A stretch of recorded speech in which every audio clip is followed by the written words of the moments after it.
Hello and welcome to round 2 of the Parenting Roundabout podcast for the week of September 19th. I'm Catherine Alecko and I'm here with Terry Morrow. Hello.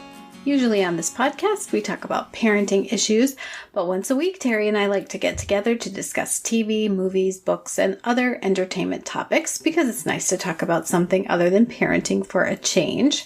So this week, we continued with season 2 of Rutherford Falls, and we officially kicked off season 31 of Dancing with the Stars. Woo! Now on Disney Plus. Party premiere!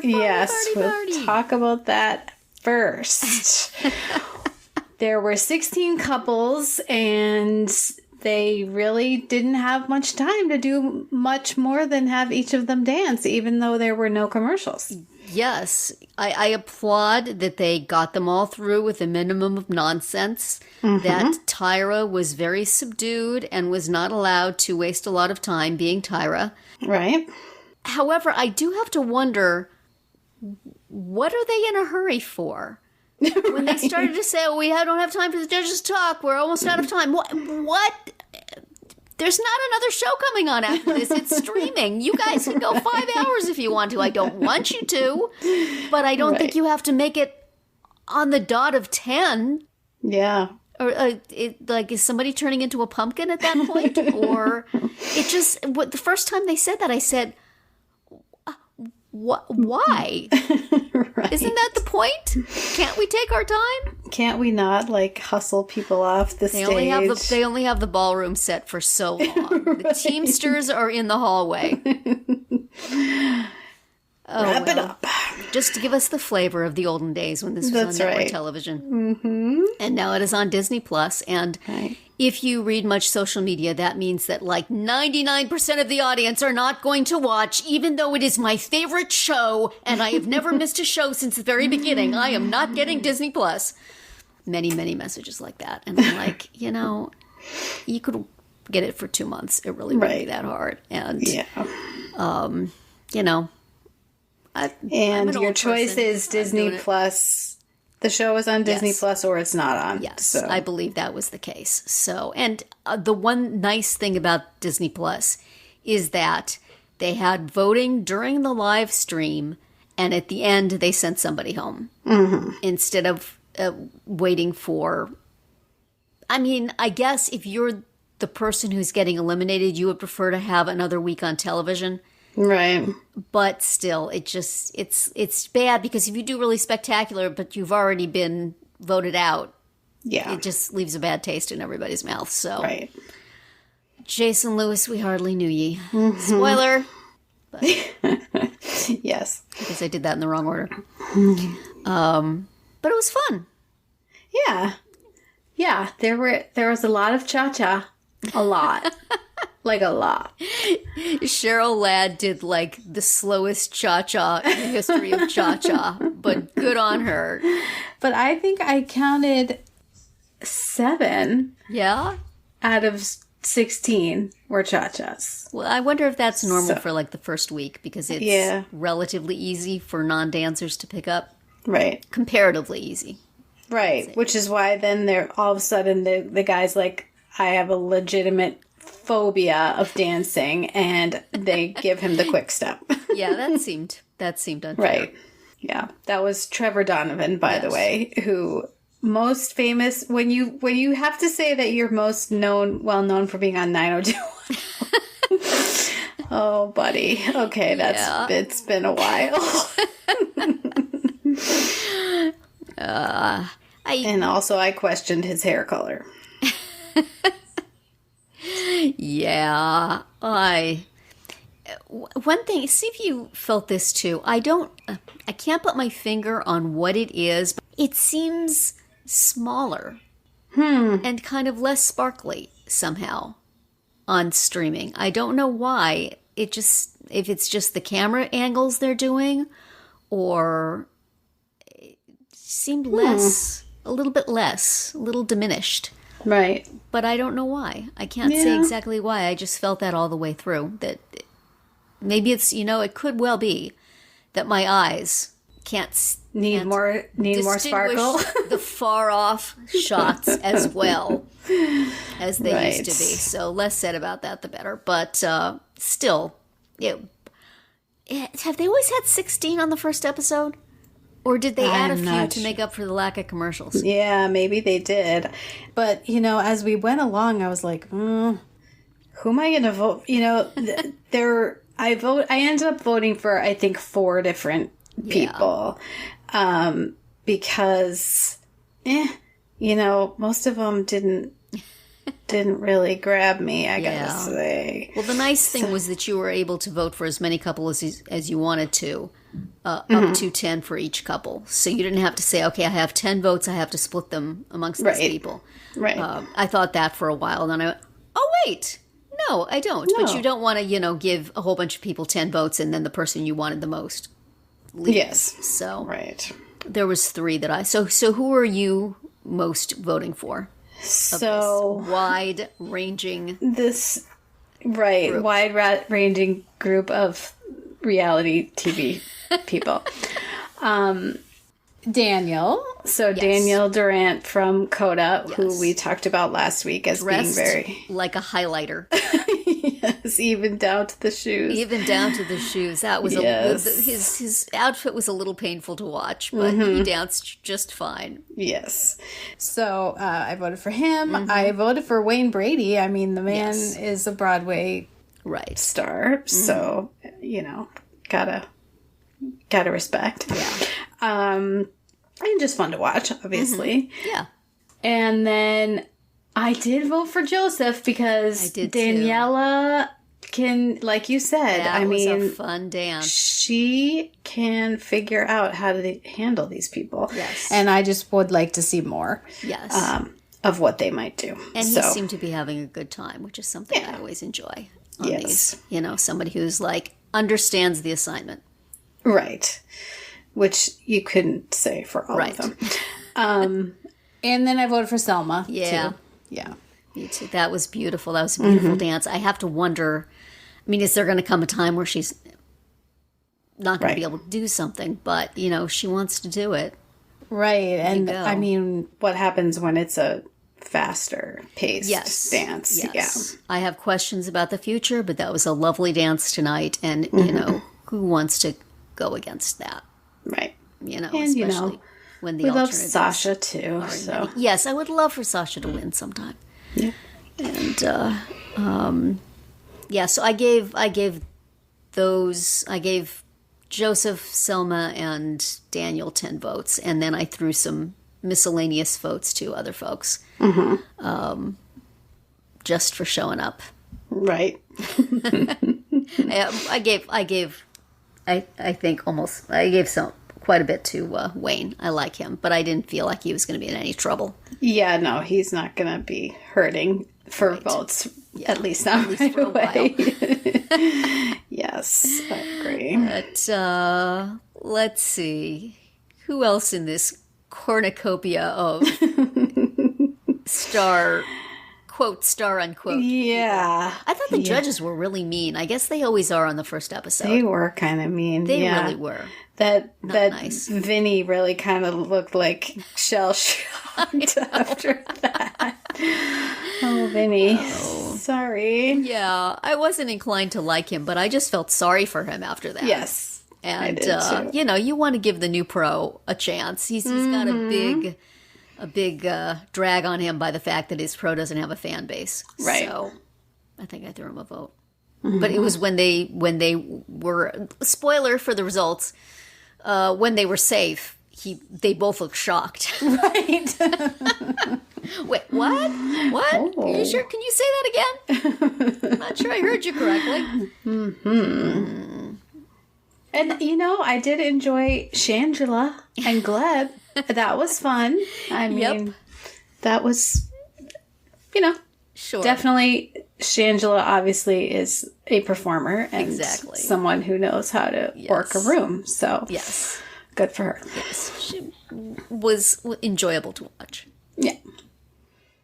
And really, really, I'm not going to say hated because she's a kid. It's not seemly for a 63-year-old woman to be hating on a kid, but Charlie's going to be in this for a really long time, isn't she? She sure is. Well, how many millions followers did she say she has on TikTok? Didn't even think she was that good, and they were like, "Hates, everybody hates." Oh my gosh! Oh, and it's like, well, it didn't seem she was way spectacularly better than no quite a few of the others. Mm-hmm. They're just kissing the rear ends of her millions of TikTok followers. Yep. I mean, that didn't really extend to her mother. She scored 24, where Charlie got 32. So yeah. She wasn't able to ride her daughter's coattails. Right, dancing to a song about French prostitutes. Here's Charlie's mother. Right. Oh boy. Yeah. The Bachelorette girl also just like one step up on the annoying to 63-year-olds. Yeah. Yeah. Was she the one that Alfonso asked her a question and she answered it and then she said, "Did I answer your question?" And he said, "No." Let's just say that it was. Yes. It sounds like something. I'm pretty sure it was Gabby the Bachelorette. And a long line of people from the Bachelor franchise who will be on this show for a very long time, even though I can't stand them. So yeah, it's rough. Yeah, but Sam Champion hung on, Cheryl Ladd hung on, even Teresa Giudice hung on. I can't Judges save. I can't believe that's how you pronounce that name. I was happy that she was saved just for Pasha's sake, because they have once again tied a large boulder around that man's ankle and thrown him into the lake. Yes. So, I mean, it stinks for PETA to go the first one. Yeah. But maybe she can assist Britt with her deaf dancer experience from winning with Niall. When she had Niall as her partner. Mm-hmm.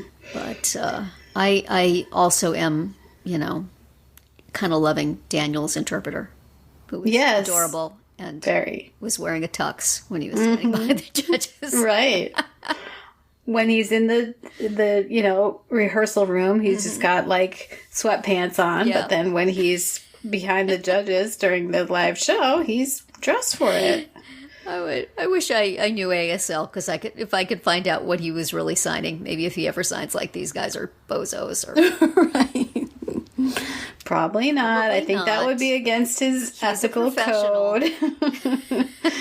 Yes. But yes, that's very. So you have Daniel and his interpreter, and Selma and her support dog, and people are coming with a team. Yes, which is great.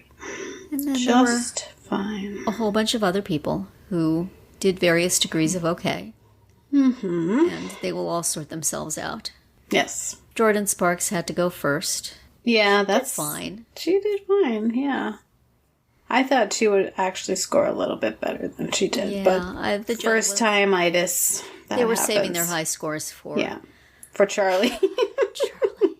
Well, somebody was on the discussion I was on, following while I was watching it, mentioned that it's sort of a disadvantage to be last now, since the votes because of the voting. Mm-hmm. And it not so much, I mean, I think it would be more if you had a limited number of votes and you had already voted for other people. Right. In this case, it doesn't, you can set it up to, the votes ahead of time and just hit it or change them at the last minute. The text you can't take back, but the votes on the computer you can. So I don't know, but I imagine that at least for this night, they put the person they were pretty sure wasn't going to be in any voting jeopardy. Yeah, right. They were pretty confident about that. Yeah, rightly so, I guess. Yeah. And what do you think of the return of Alfonso Ribeiro?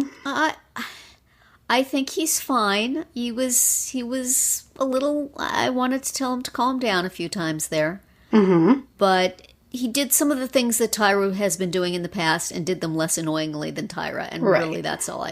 Really all she did was stand there in the same outfit the whole time, right? Because she can't change because there's no commercial.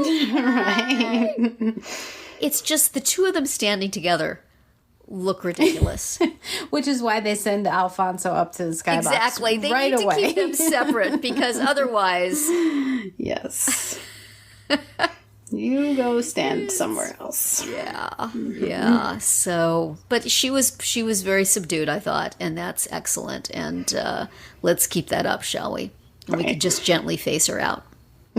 Right. There's a lot of live audience. Yeah. For a change. Mm-hmm. So that was nice. Right. She actually had an audience to milk, and I don't think she did. So No. I like it. Right. Any other? I'm trying to think if there's any other in the cavalcade of Starish. Yeah, I mean, I could have done without Jessie James Decker and her, like, oh, I have to bake cookies for my children. Like, yeah, she really? was leaning pretty hard on the cookies. Yeah. Yeah. Well. But I thought Alan looked cute in his little cowboy outfit. Mm-hmm. I like that, just the nostalgia of when Cheryl Ladd came out, they had the Charlie's Angels thing. She's just like, how many years ago was that? Right. This is the only thing we remember her for. Right. Oh, Cheryl. But she, ma'am. Yeah, she got up there with a short skirt on and her she gracefully cha-cha. Nice looking 71-year-old legs. So, yeah. Good for her. Yeah. I say. Right. Good for them all. That's right. Yeah, I mean, it's not like any of us. Yeah. Either of us. I did dance. You know this. I performed. Yeah. At my son's at my son's show choir concert. There you go. So you have if you were ever on Dancing with the Stars and they said how much dance experience do you have, you'd say, well, I was in this show. One night only performance. I have performed briefly in public. Yes. So I'm it's good on to go. DVD. For a price. You can see it. So I'm glad to have it back. Yeah. And I like what I'm seeing so far. What I'm seeing with my... Could you bring them a little closer to the camera, please, so I can see what they're doing? They're so far away. All right. Just focus on their feet. Yeah, this was a fine start. Yeah. And I look forward to more. It's a little weird not to have the commercial to get up and, I know. Get a snack or use the facilities. Right. But I mean, you can pause it, but you better make sure you remember that you voted. Live. Right. Then you won't be live anymore. Yes, and you don't want to forget, and then you lose your chance to vote. Right. Very, very happy that they did what I told them to and found a way to get the voting on the same night. Yes. And so, y'all can thank me for that. Thank you, Terry. All right, are we ready to move on? Let's move on to something way less sparkly and with less confetti and lights. And, I don't know, Reagan had a pretty brightly colored dress on. And, the occasional dance routine. That's true. So on Rutherford Falls, this was the second episode of the second season. It is called The New Curator because, as we might remember from last week, Reagan told Terry that she was going to hire a curator because she needed help. So after several not promising interviews, she finds this guy named Shep who seems perfect, and she basically hires him with not very much vetting. After a montage of terrible candidates. Right. Then you get this guy who's, in comparison, seemed amazing.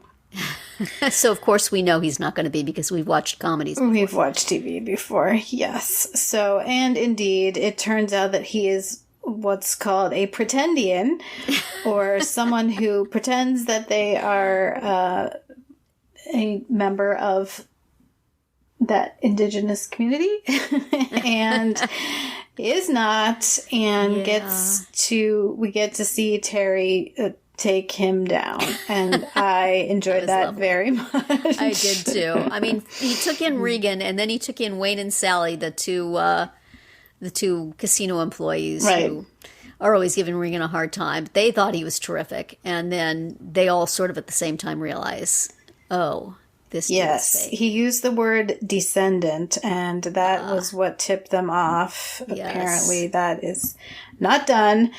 So, yeah, then they knew. So they try to interrogate him and make him confess, and he has all the good lines still. But then they Right. bring in Terry, who gives him the stare down. Right. And he immediately confesses to being very, very white.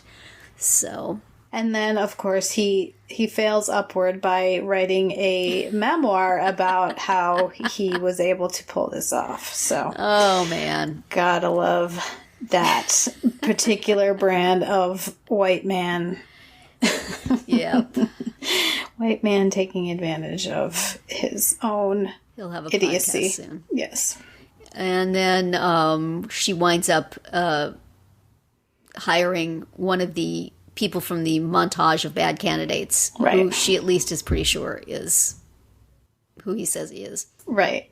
And he's probably going to be good at his job because he was, very like nitpicky during the interview about, this is wrong and this is wrong. And so we see that he is good at his job, but, not maybe a people person. That's right.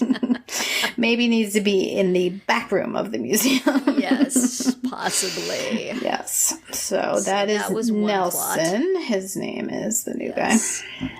And the other plot, were there just two? The other one was Mayor. Who's going to be mayor? Mm-hmm. Feather, the scary gym-owning lady, Right.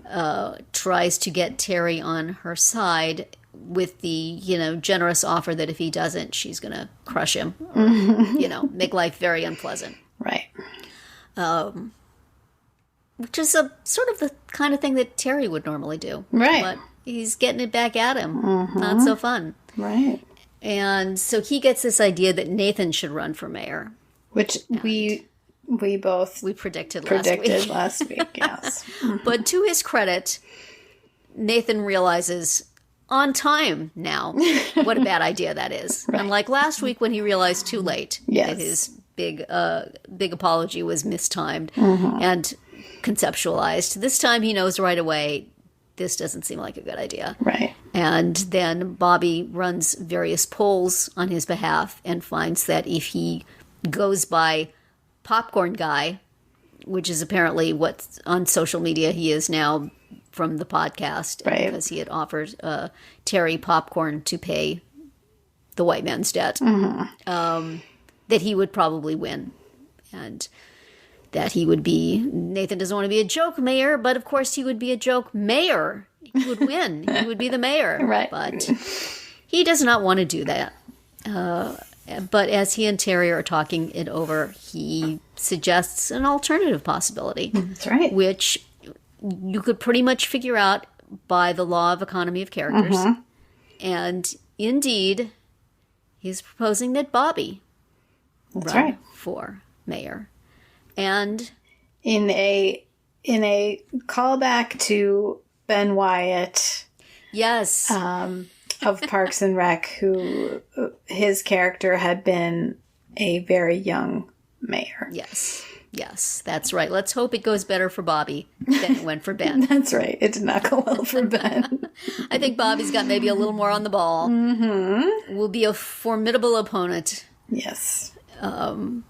but has been very good at supporting other people, but not, well, Yeah, we'll see how Yeah, they do I for mean, themselves.